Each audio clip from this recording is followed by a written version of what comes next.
गुस्सा आता नहीं है, लाया जाता है। क्योंकि अगर आ जाता तो सबके लिए आता। आप आदमी देख के गुस्सा करते हैं।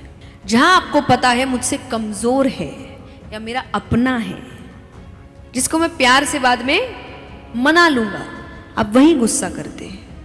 और फिर आप कहते हैं यही तो प्यार है। पर ये प्यार नहीं है, ये प्यार का फायदा उठाना है। तो आपको ये बात समझनी है कि लोग आपको जो बोल रहे हैं वो उनकी नजरें हैं, जरूरी नहीं वो आप हैं। मैंने एक बहुत सुंदर स्टोरी लिखी है, चलिए थोड़ा प्रमोशन कर देती हूँ। मेरी किताब आई है इट्स ओके। तो आप जो भी यहाँ पढ़ने वाले होंगे वो प्लीज़ उस किताब को खरीदिए और पढ़िए। और जी कितनों ने पढ़ी है? पढ़ी है किसी ने? नाम है इट्स ओके, जाके थोड़ा पढ़िए, मेरी पहली किताब है। तो उसकी एक कहानी मैं आपको सुनाती हूँ। तो कहानी बड़ी सुंदर है कि एक संत रहते हैं, उनको पता चलता है कि बहुत सारे डिवोटीज उनके मिलने वाले बाहर आ चुके हैं, उनके प्रवचन का टाइम है। तो वो प्रवचन देने जाते हैं। प्रवचन में वो कहते हैं कि जीवन बहुत कीमती है, समय बहुत कीमती है, समय नष्ट मत करो, उठो अपना काम करो।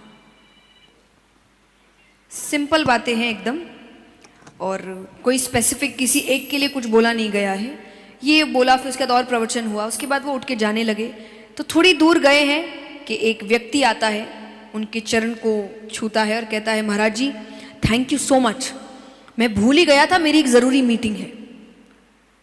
आपकी ये बात कि समय कीमती है, उठो और अपने काम पे जाओ, मुझे मेरी मीटिंग याद दिला दी, तो मैं भाग रहा हूँ, थैंक यू सो मच।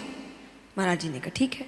थोड़ा आगे बढ़े, एक लड़की आती है, उन्होंने कहा महाराज जी थैंक यू सो मच, मेरा डांस परफॉर्मेंस था, मैं सुबह से आके बैठी, टाइम ही निकल गया, मेरे दिमाग से उतर गया कि इतने बजे मुझे डांस परफॉर्मेंस के लिए जाना है।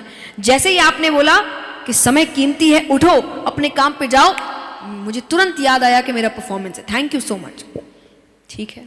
थोड़ी दूर गए, एक और आदमी मिलता है, वो कहे महाराज जी माफ़ करिएगा, इसको गलत मत लीजिएगा, पर मैं कई दिनों से चोरी करने के हिसाब में था, और जिस घर पे मैं नज़र रखा हुआ था उस घर के व्यक्ति कभी घर के बाहर नहीं जाते थे, और आज मेरे ठीक आगे वही पूरा परिवार बैठा था, और मैंने उनको बोलते हुए सुन लिया कि वो 3 दिन के लिए घर से बाहर जा रहे हैं, और उसके ठीक बाद आपने कहा समय बहुत कीमती है, उठो और अपने काम पे जाओ। आप माने ना माने ये इशारा मेरे लिए ही था। वो कहकर चला गया। एकदम गेट के एंड पे एक सेठ जी आते हैं, उन्होंने कहा महाराज जी